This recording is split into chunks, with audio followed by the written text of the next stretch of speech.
فَبِمَا رَحْمَةٍ مِّنَ اللَّهِ لِنْتَ لَهُمْ، اے میرے نبی، اللہ تبارک و تعالیٰ کی یہ آپ کے اوپر بہت بڑی رحمت ہے کہ آپ کو اللہ تعالیٰ نے نرم مزاج بنا دیا، آپ کے سینے کو اللہ تعالیٰ نے نرم بنا دیا، آپ کے اخلاق کو اچھا بنا دیا۔ وَلَوْ كُنْتَ فَظًّا غَلِيظَ الْقَلْبِ لَانفَضُّوا مِنْ حَوْلِكَ، اے میرے نبی، اگر آپ زبان کے سخت ہوتے اور اگر آپ دل کے سخت ہوتے تو آپ کے یہ صحابہ جو آج آپ کے لیے جان دینے کو تیار ہیں یہ سب چھٹ جاتے، یہ سب چلے جاتے۔ الحمدللہ نحمده ونستعینه ونستغفره ونعوذ باللہ من شرور انفسنا ومن سیئات اعمالنا، من يهده الله فلا مضل له ومن يضلل فلا هادي له، وأشهد أن لا إله إلا الله وحده لا شريك له، وأشهد أن محمدا عبده ورسوله، يا أيها الذين آمنوا اتقوا الله حق تقاته ولا تموتن إلا وأنتم مسلمون، يا أيها الناس اتقوا ربكم الذي خلقكم من نفس واحدة وخلق منها زوجها وبث منهما رجالا كثيرا ونساء، واتقوا الله الذي تساءلون به والأرحام إن الله كان عليكم رقيبا،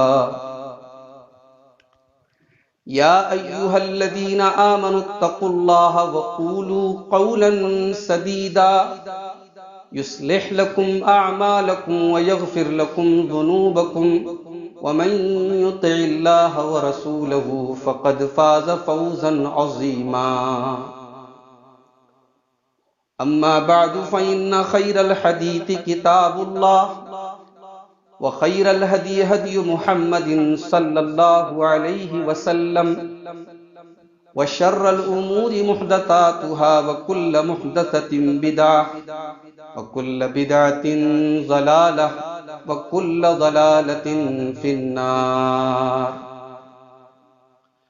أعوذ بالله من الشيطان الرجيم، بسم الله الرحمن الرحيم، فبما رحمة من الله لنت لهم ولو كنت فظا غليظ القلب لانفضوا من حولك فاعف عنهم واستغفر لهم وشاورهم في الأمر فإذا عزمت فتوكل على الله إن الله يحب المتوكلين۔ وعن قطبة بن مالك رضي الله عنه أن النبي صلى الله عليه وسلم كان يقول اللهم إني أعوذ بك من منكرات الأخلاق والأعمال والأهواء، رواه الترمذي في كتاب الدعوات۔ حاضرین جمعہ، دینی و ملی بھائیوں، محترم بزرگوں، نوجوان ساتھیوں، اللہ کے نبی صلی اللہ علیہ وسلم کو اللہ تعالیٰ نے بہت ساری خصوصیات سے نوازا تھا، بہت ساری اسپیشلٹیز، بہت ساری ایسی چیزیں جو دنیا میں کسی کو نہیں ملی، کسی اور نبی کو بھی نہیں۔ انہی چیزوں میں سے ایک چیز یہ بھی تھی کہ اللہ کے نبی کو اللہ تعالیٰ نے جوامع الکلم دیے تھے۔ جوامع الکلم کا مطلب کیا ہوتا ہے؟ ایسی باتیں جو بہت جامع ہوں، جن کے اندر بہت زیادہ گہرائی اور معنی بہت زیادہ پایا جاتا ہے۔ اللہ کے رسول صلی اللہ علیہ وسلم کی حدیثوں کو آپ دیکھیں، چھوٹے چھوٹے جملوں میں بڑی بڑی باتیں، دریا کو کوزے میں آپ بند کر دیتے تھے، اور یہ چیز اللہ نے آپ کو دی تھی۔ آپ جو دعائیں پڑھتے تھے، ان دعاؤں کی بھی اپنی ایک الگ خاصیت تھی۔ اگر ہم صرف اللہ کے رسول صلی اللہ علیہ وسلم کی سکھائی گئی دعاؤں کو یاد کر لیں تو ہمیں اللہ سے کچھ اور مانگنا ہی نہیں پڑے گا. دنیا کا جتنا خیر ہے، جتنی بھلائیاں ہیں، ان دعاؤں میں اللہ کے نبی نے اپنے رب سے مانگ لیا. اور دنیا کی جتنی برائیاں ہیں، جتنا شر ہے، جتنی مصیبتیں ہیں، جتنی پریشانیاں ہیں، ان سب سے آپ نے پناہ مانگ لی ان دعاؤں کی.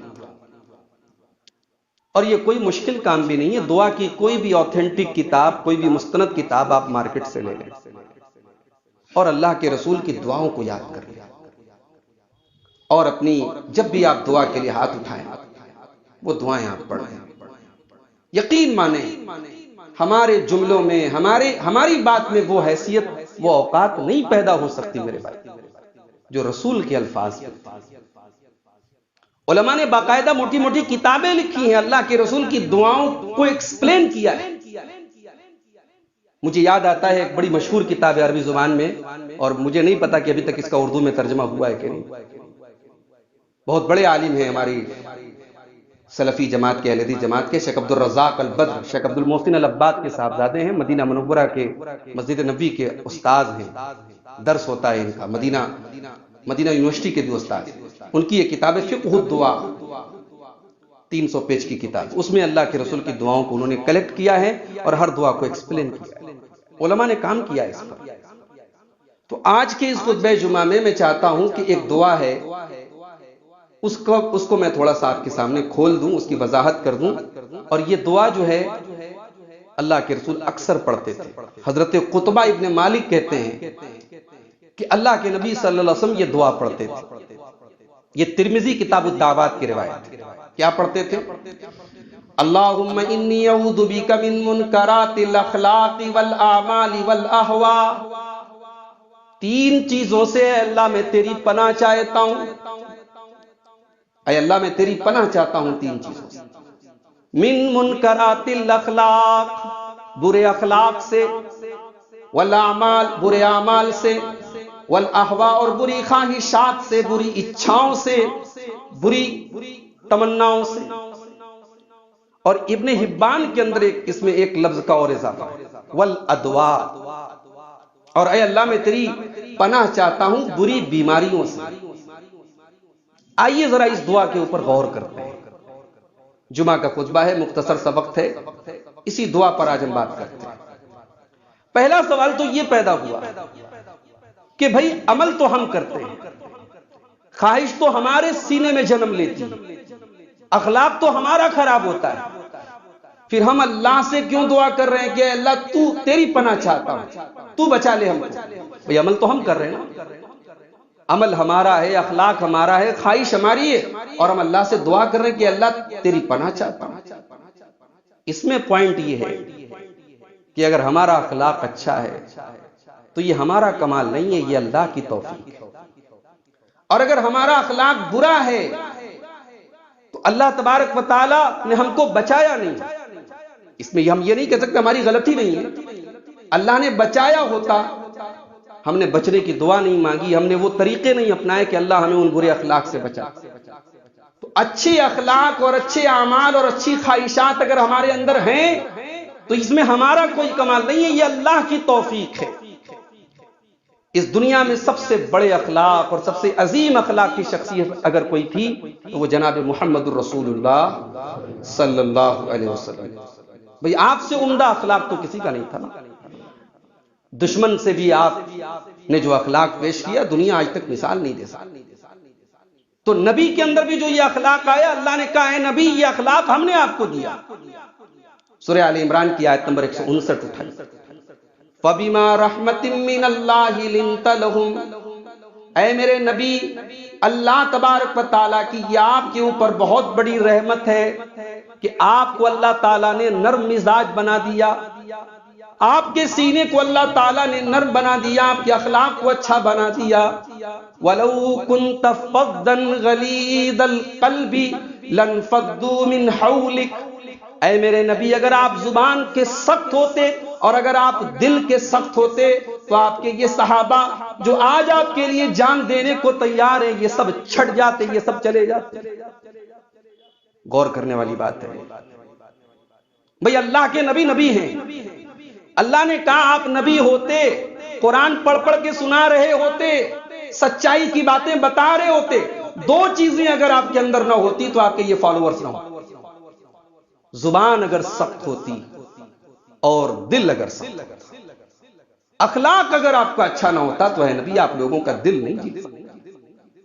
نبی نے 23 سال میں پورے عرب کی جو کایا پلٹی ہے میرے بھائیوں، اس میں نبی کے اخلاق کا بہت بڑا رول رہا۔ شاعر کہتا ہے کہ ظالم سے لیا ظلم کا بدلہ نہ کسی وقت، مارا بھی تو اخلاق کی تلوار سے۔ تو نبی اس سے اللہ کہہ رہا ہے کہ اے نبی آپ کو اللہ نے توفیق دی کہ آپ نرم ہو، اس لیے اللہ سے دعا کرتے رہنا چاہیے کہ اللہ ہمیں اچھے اخلاق کی توفیق۔ اللہ کے نبی ایک دعا کرتے تھے، اللہم اہدنی لأحسن الاخلاق، اے اللہ تو ہمیں بہترین اخلاق کی رہنمائی عطا فرما، بہترین اخلاق کی توفیق عطا فرما۔ لا یہدی لأحسنہا الا انت، بہترین اخلاق کی رہنمائی صرف تو ہی کر سکتا ہے۔ وَاصْرِفْ عَنِّي سَيِّئَہَا، اور اے اللہ تو برے اخلاق سے میری حفاظت فرما۔ لا یصرف عنی سیئہا الا انت، برے اخلاق سے بچانے والا بھی صرف تو ہے۔ تو یہ پہلا نقطہ ہے اس دعا کے اندر کہ ہم برے اخلاق، برے اعمال اور بری خواہشوں سے اللہ سے پناہ مانگ رہے ہیں، کیونکہ اللہ ہی بچا سکتا ہے، ہمارا کمال نہیں، ہماری اوقات نہیں ہے۔ اگر ہمارا اخلاق اچھا ہے تو ہم ناز نہ کریں اپنے اوپر کہ بھئی ہمارا اخلاق تو بڑا اچھا ہے، لوگ ہماری بڑی قدر کرتے ہیں، لوگ ہماری بڑی تعریف کرتے ہیں، میں تو لوگوں کا دل جیت لیتا ہوں۔ اللہ نے یہ کمال دیا ہے، یہ اللہ کی توفیق۔ اب آئیے ذرا دعا کے جملے پر غور کریں۔ دعا میں 4 چیزوں سے ہم اللہ کی پناہ مانگتے ہیں۔ اے اللہ میں تیری پناہ چاہتا ہوں برے اخلاق سے، برے اعمال سے، بری خواہشات سے، اور چوتھی چیز ہے اس کو ہم بعد میں ایکسپلین کریں گے، بیماریوں۔ پہلے ان تینوں پر آپ غور کریں، ان کی سیکوینس پر غور کریں، ان کی ترتیب پر غور کریں۔ پہلے اخلاق کا نام لیا، پھر اعمال کا نام لیا، پھر خواہشات کا نام لیا۔ انسان کے اندر سب سے پہلے بری خواہش جنم لیتی۔ برائی کی شروعات ہوتی ہے ڈیزائر سے، برائی کی شروعات ہوتی ہے اچھاؤں سے، برائی کی شروعات ہوتی ہے خواہشات سے، پھر وہ خواہشات روپ لیتی ہیں عمل کا۔ انسان غلط کام کرتا ہے، پھر غلط کام جب بہت زیادہ کرنے لگتا ہے تو پھر وہ ہیبٹ بن جاتا ہے، اس کو ہم اخلاق کہتے ہیں۔ تو نبی نے سیکوینس کو الٹ دیا اس دعا کے اندر۔ بھئی دعا تو ایسی ہونی چاہیے تھی کہ اے اللہ میں تیری پناہ چاہتا ہوں بری خواہشات سے، برے اعمال سے، برے اخلاق سے۔ ترتیب تو یہ ہونی چاہیے، نبی نے الٹا کیوں؟ کیونکہ آپ کے دل میں خواہش کیا چل رہی ہے یہ تو آپ جانتے ہیں، آپ کا رب جانتا ہے۔ آپ نے اگر کوئی غلط کام کر دیا اس کا ایفیکٹ بھی محدود ہوتا ہے، لیمیٹڈ ہوتا ہے، اس کا اثر جو ہے بہت بڑا نہیں ہوتا، لیکن آپ کا اخلاق اگر برا ہو گیا تو اس کا اثر پوری زندگی پر پڑتا ہے۔ ہم جن لوگوں سے ملتے ہیں، جن لوگوں کے ساتھ اٹھتے بیٹھتے ہیں، ہمارے عمل کا اثر بعد میں پڑتا ہے، ہماری خواہشات کا اثر بعد میں پڑتا ہے، ہمارے اخلاق کا اثر پہلے پڑتا ہے۔ تو سب سے پہلے اللہ کے نبی نے دعا مانگی کہ اللہ برے اخلاق سے تیری پناہ چاہتا ہوں۔ اخلاق کا پیج آج ہماری زندگی کی کتاب سے پھاڑ کے ہم نے پھینک دیا۔ ہم اہل حدیث ہیں، قرآن حدیث پہ چلنے والے، ماشاءاللہ کیا مجال ہے کہ ہماری کسی نماز میں رفع دین نہ ہو، اور ہونا بھی نہیں چاہیے۔ کیا مجال ہے کہ ہماری آمین کی آواز ذرا آہستہ نکل جائے، ہونی بھی نہیں چاہیے۔ کیا مجال ہے کہ تراویح ہم 11 سے 12 رکعت پڑھ لیں، پڑھنی بھی نہیں چاہیے۔ مگر بھائی یہ جو چیزیں ہیں نا، ان کا تعلق عبادات سے۔ شریعت میں عبادات کے علاوہ بھی ایک چیپٹر ہے، اس کو اخلاق کہتے ہیں، اور اس چیپٹر کو کلوز کر کے ہم جنت میں نہیں جا سکتے۔ ہمارا اخلاق کیسا ہے میرے بھائی؟ ہم نبی کے چاہنے والے، نبی کے ماننے والے، نبی کے نام پہ جان دینے والے، آج ہمارا اخلاق کیسا ہے؟ اللہ کے پیارے نبی فرماتے ہیں ان من احبکم الی واقربکم منی مجلسا یوم القیامہ، قیامت کے دن سب سے زیادہ میرے چہتے لوگ اور سب سے زیادہ میرے قریب رہنے والے وہ لوگ ہوں گے احاسنکم اخلاقا، جن کے اخلاق اچھا۔ اور سب سے دور کون ہوگا؟ نبی سب سے زیادہ گھن اور سب سے زیادہ نفرت کی نظر سے کس کو دیکھیں گے؟ فرمایا وَإِنَّ مِنْ عَبَادِكُمْ مِنِّي مَجْلِسًا يَوْمَ الْقِيَامَةِ، سب سے زیادہ دور رہنے والا اور میری نظر میں سب سے زیادہ نفرت کے قابل وہ آدمی ہوگا الثرثارون والمتشدقون والمتفیہقون. بڑا باطنی ہے، باتیں خوب کرتا ہے، جبڑے پھاڑ پھاڑ کے باتیں کرتا ہے، اپنی واہوائی کرتا ہے. اخلاق نام کی کوئی چیز نہیں ہے. اس کے اندر بدتمیزی ہے، اس کے اندر لوگوں کا دل دکھانے والی صفت ہے، لوگوں کا نقصان کرنے والی صفت ہے. والمتفیہقون، اور گھمنڈی قسم کے لوگوں سے میں نفرت. تو اخلاق، اس کے بغیر ہم کامیاب نہیں ہو سکتے میرے بھائی. اللہ کے پیارے نبی فرماتے اکمل المؤمنین احاسنکم اخلاقا، سب سے مکمل مومن وہ ہے جس کا اخلاق سب سے اچھا. قیامت کے دن اللہ کے میزان پر نماز، روزہ، حج، زکوٰۃ، عمرہ، ان سب سے بھی بھاری ایک چیز ہوگی اور وہ ہمارا حسن اخلاق. اللہ کے پیارے نبی فرماتے، ترمذی کی روایت ہے، ما من شیء یوضع فی المیزان اثقل من حسن الخلق. قیامت کے دن اللہ کے میزان پر حسن اخلاق سے بھاری کوئی چیز. پیارے نبی سے پوچھا گیا، اے اللہ کے نبی، سب سے زیادہ جنت میں لے کر کے جانے والی کون سی چیز ہوگی؟ پیارے نبی نے فرمایا دو چیزیں ہوں گی، تقوی اللہ و حسن الخلق، اللہ کا تقوی، اللہ کا ڈر، اور اسی طریقے سے اچھے اخلاق، حسن اخلاق. تو نبی نے سب سے پہلے برے اخلاق سے اللہ کی پناہ. بھئی حسد ہے، برا اخلاق ہے. تکبر ہے، برا اخلاق ہے. دل میں کینہ ہے، برا اخلاق ہے. لالچ اور بخل اور بزدلی ہے، برے اخلاق ہے. اور یہ جو اخلاق جب انسان کے برے ہو جاتے تو انسان کی ہر ایکٹیویٹی پر اس کا اثر ہوتا ہے. اور ایک بات اور خاص بات، آپ کو اخلاق کی بات آئیے تو بتا رہا ہوں. اخلاق دو طرح کا ہوتا ہے. ایک اخلاق وہ ہوتا ہے جو ہم اللہ کی عبادت کے طور پہ کرتے ہیں. ہم کسی سے ملتے ہیں، مسکرا کے ملتے ہیں، خلوص کے ساتھ ملتے ہیں، عبادت سمجھ کر کے ملتے ہیں. اور ایک دکھاوے کے لیے ہم اخلاق سامنے ظاہر کرتے ہیں. دکھاوے کے لیے ہم لوگوں سے مسکرا کے ملتے ہیں. ہمارا اخلاق دکھاوے کے لیے ہوتا ہے. جب اخلاق دکھاوے کے لیے ہوتا ہے نا تو اس کی کلئی کہاں کھلتی ہے؟ گھر کے اندر کھلتی ہے. بھئی آپ سماج میں بڑے اچھے اخلاق والے ہیں، بیوی کے ساتھ آپ کا اخلاق کیسا ہے؟ بچوں کے ساتھ آپ کا اخلاق کیسا ہے؟ پوتوں کے ساتھ آپ کا اخلاق کیسا ہے؟ بہوؤں کے ساتھ آپ کا اخلاق کیسا ہے؟ ماں کے ساتھ آپ کا اخلاق کیسا ہے؟ باپ کے ساتھ آپ کا اخلاق کیسا ہے؟ اگر گھر کے اندر آپ کا اخلاق گڑبڑ ہے، اس کا مطلب کہ گھر کے باہر کا اخلاق دکھاوٹی ہے. ہاتھی کے دانت کھانے کے اور ہیں، دکھانے کے. اور اسی لیے ہمارے پیارے نبی جناب محمد رسول اللہ صلی اللہ علیہ وسلم گھر کے اندر بھی آئیڈیل تھے میرے بھائی. اللہ کے نبی خود کہتے ہیں خیرکم خیرکم لأہلہ، تم میں سب سے بہترین وہ انسان ہے جو اپنے پریوار کے لیے سب سے بہترین ہو، اور میں ہوں اپنے پریوار کے لیے سب سے بہترین. دنیا کا سب سے بزی اور سب سے مشغول رہنے والا، دنیا کا سب سے عظیم انسان. اللہ کے نبی جب اپنے گھر میں رہتے تھے، اپنے گھر والوں کے کاموں میں ان کا ہاتھ بٹاتے تھے، بیویوں کے ساتھ ہنسی مذاق کرتے تھے. نماز کی حالت میں نواسے آپ کی پیٹھ پر سوار ہے، آپ ان بچوں کی دل جوئی کے لیے اپنے سجدے لمبے کر دیتے. آپ کے پیٹ پر حضرت حسن نے پیشاب کر دیا، آپ نے غصہ نہیں ظاہر کیا، آپ نے پانی منگایا، اس پر پانی بہا دیا، آپ نے کسی غصے کا اظہار نہیں کیا. اس کو کہتے ہیں اخلاق. ایک اخلاق وہ ہوتا ہے ہمارا جو ہمارا گھر کے باہر نظر آتا ہے، گھر کے اندر نظر آتا ہے. تو یہ پہلی چیز ہے جس سے اللہ کے نبی نے پناہ مانگی کہ اے اللہ میں تیری پناہ چاہتا ہوں برے اخلاق سے. دوسری چیز برے اعمال سے. اب برے اعمال میں تمام برائیاں آ گئی. شرک آ گیا، چوری آ گئی، قتل آ گیا، زنا آ گیا، جھوٹ آ گیا، غیبت آ گئی، تمام برائیاں اس کے اندر آ گئی. برے اعمال سے اللہ میں تیری پناہ. ظاہر ہے کہ برے اعمال یہ دنیا میں بھی ہمیں ذلیل کرتے ہیں اور آخرت میں بھی ذلیل کرتے ہیں. برے اعمال ہمیں زندگی میں سکون اور چین نہیں لینے دیں گے. ہمارا کیا ہوا گناہ ایک نہ ایک دن ہمیں ضرور بے چین کرے. اللہ تعالیٰ نے قرآن کریم میں سورہ طٰہٰ کے اندر فرمایا وَمَنْ أَعْرَضَ عَنْ ذِكْرِي فَإِنَّ لَهُ مَعِيشَةً ضَنْكًا وَنَحْشُرُهُ يَوْمَ الْقِيَامَةِ أَعْمَىٰ. جس نے ہمارے ذکر سے منہ موڑا، جس نے ہماری نافرمانی کی، جس نے ہماری شریعت کی نافرمانی کی، ہم اس کی زندگی کو اجیرن بنا دیں گے. وَنَحْشُرُهُ يَوْمَ الْقِيَامَةِ أَعْمَىٰ، اور کل قیامت کے دن ہم اسے اندھا بنا کر کے اٹھائیں گے. قال رب لم حشرتنی اعما، وہ کہے گا اللہ تو مجھے اندھا بنا کر کے دنیا آج کیوں اٹھایا؟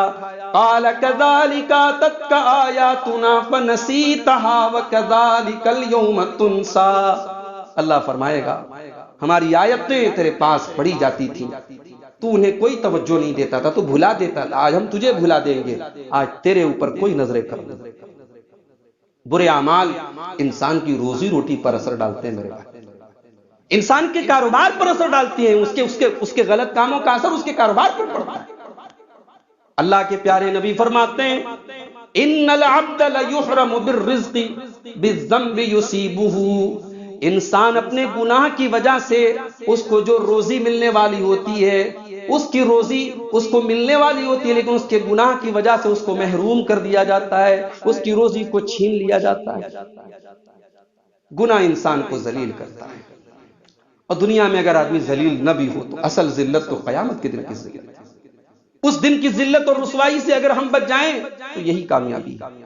ابراہیم علیہ السلام اللہ کی بارگاہ میں دعا کرتے ہیں وَلَا تُخْزِنِي يَوْمَ يُبْعَثُونَ يَوْمَ لَا يَنْفَعُ مَالٌ وَلَا بَنُونَ، اے اللہ تو مجھے قیامت کے دن رسوا نہ کرنا، ذلیل نہ کرنا، جس دن نہ مال کام آئے گا نہ اولاد کام آئے گی، إِلَّا مَنْ أَتَى اللَّهَ بِقَلْبٍ سَلِيمٍ، قیامت کے دن تو وہی کامیاب ہوگا جو صاف ستھرا دل لے کر کے آئے گا۔ تو یہ دوسری چیز ہے جسے اللہ کے نبی نے پناہ دی۔ تیسری چیز والاحوا، اور اے اللہ میں تیری پناہ چاہتا ہوں بری خواہشات۔ بھئی خواہشات دو طریقے کی ہوتی ہیں، ایک ہوتی ہے جائز خواہش اور ایک ہوتی ہے ناجائز خواہش۔ اسلام نے خواہشات پر بریک نہیں لگایا ہے۔ بھئی آپ کی کھانے کی اچھا اور یہ کھائیے، لیکن کھانے کی بھی ایک لمٹ ہے، آپ حلال چھوڑ کر کے حرام نہ کھائیں۔ جتنی خواہشات ہمارے نفس کے اندر پیدا ہوتی ہیں شریعت نے ان کا حلال الٹرنیٹ ہمیں دیا ہے، مصیبت یہ ہے کہ ہم حلال کو چھوڑ کر کے حرام کو، اور جب انسان خواہشات کی اندھا دھند پیروی کرنے لگے تو پھر یہ راستہ ڈائریکٹ جہنم کو جاتا ہے، اور انسان اپنی خواہشات کو کچل کر کے اللہ کی مرضی کے تابع ہو جائے تو یہ راستہ ہے تو پریشانی والا، لیکن یہ جنت میں جاتا ہے۔ اللہ کے پیارے نبی فرماتے ہیں، صحیح مسلم کی روایت ہے، حفت الجنت بالمکارہ، جنت کو اللہ تعالیٰ نے گھیر دیا ہے مکارہ کے ذریعے۔ مکارہ مطلب ناپسندیدہ چیز۔ بھئی صبح رات میں 1 بجے آپ سوئے ہیں اور صبح 5:30 بجے فجر کی اذان ہو رہی ہے، اب ظاہر ہے نفس کے لیے تو بھاری ہے اپنا بستر چھوڑنا، نفس کے لیے مصیبت ہے اپنا بستر چھوڑنا، آرام چھوڑنا اور جا کر کے فجر کی نماز ادا کرنا، مگر جنت اگر چاہیے تو یہ تکلیفیں تو اٹھانی پڑیں گی۔ حجاب کا مسئلہ آج کل چل رہا ہے، دنیا پوری بے پردہ ہو جائے، ایک عورت کے اندر طلب بھی ہو، خواہش بھی ہو کہ میں اپنے حسن کی نمائش کروں، مگر اپنی اس خواہش کو وہ دبا لے کہ میری شریعت کا حکم ہے کہ میں جب گھر سے نکلوں تو حجاب میں نکلوں، میرے جسم پر کسی غیر کی نظر نہ پڑے۔ اب اس خواہش کو اگر دبائے گی تو جنت میں جائے گی، اور اپنے جسم کی نمائش کرتی پھرے گی تو جہنم میں جائے گی۔ تو خواہشات کی اندھا دھند پیروی یہ جہنم کی طرف لے گی۔ اور ایک بات اور نوٹ کر لیجئے، جتنی گمراہیاں ہیں، جتنے گمراہ فرقے پیدا ہوئے، ان کے پیچھے بھی خواہشات کا بہت بڑا رول رہا ہے۔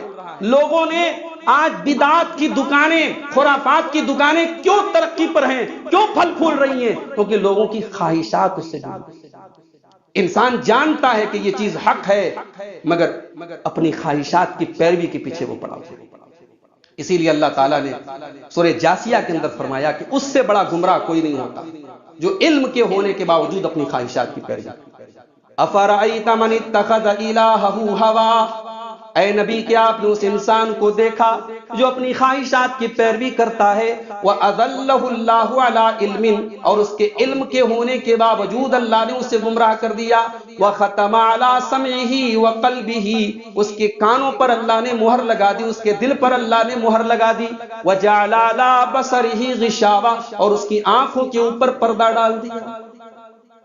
آج جمعہ کا دن ہے، سورہ کہف آپ نے شاید پڑھی ہوگی۔ سورہ کہف میں بھی ایک آیت میں اللہ تعالیٰ نے اس بات کا اعلان کیا کہ خواہش کی پیروی کرنے والا غافل ہو جاتا ہے۔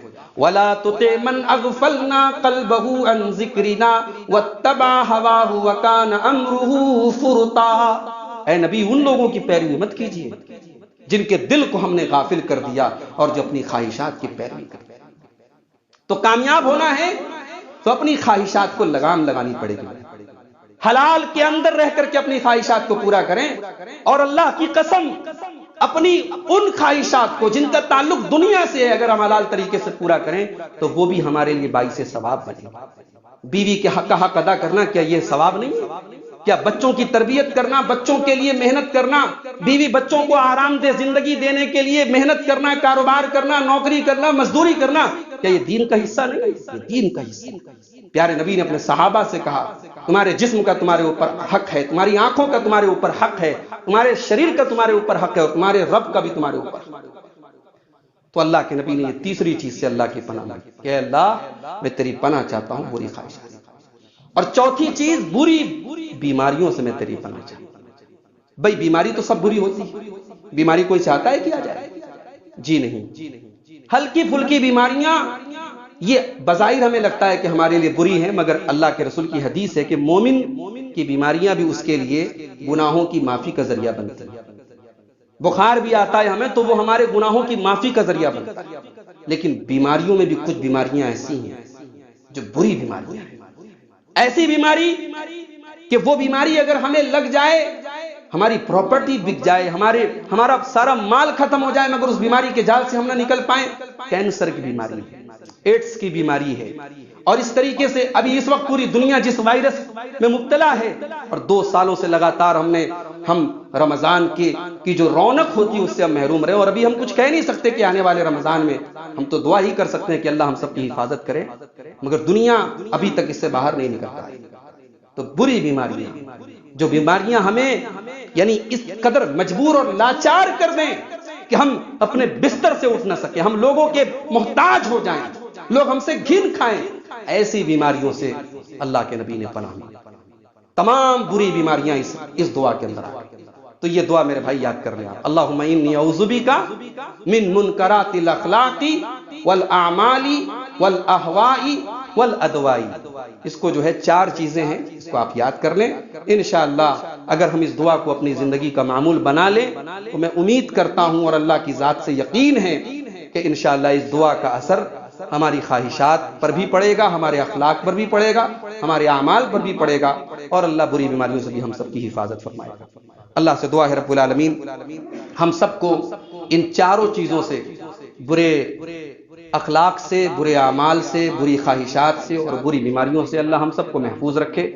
اللہ تعالیٰ جو ہم میں بیمار ہیں ان کو شفاء کامل عاجل عطا فرمائے، جو روزی روٹی سے پریشان ہیں اللہ ان کے کاروبار میں برکت نصیب فرمائے، جو دین سے دور ہیں، اللہ سے دور ہیں، شریعت سے دور ہیں، اللہ ان کو دین پر چلنے والا بنا دے، جو بے نمازی ہیں اللہ ان کو نمازی بنا دے، جو بے دین ہیں اللہ ان کو دیندار بنا دے۔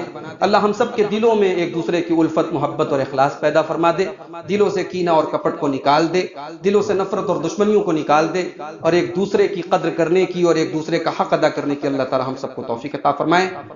آمین وآخر دعوانا ان الحمد للہ رب العالمین۔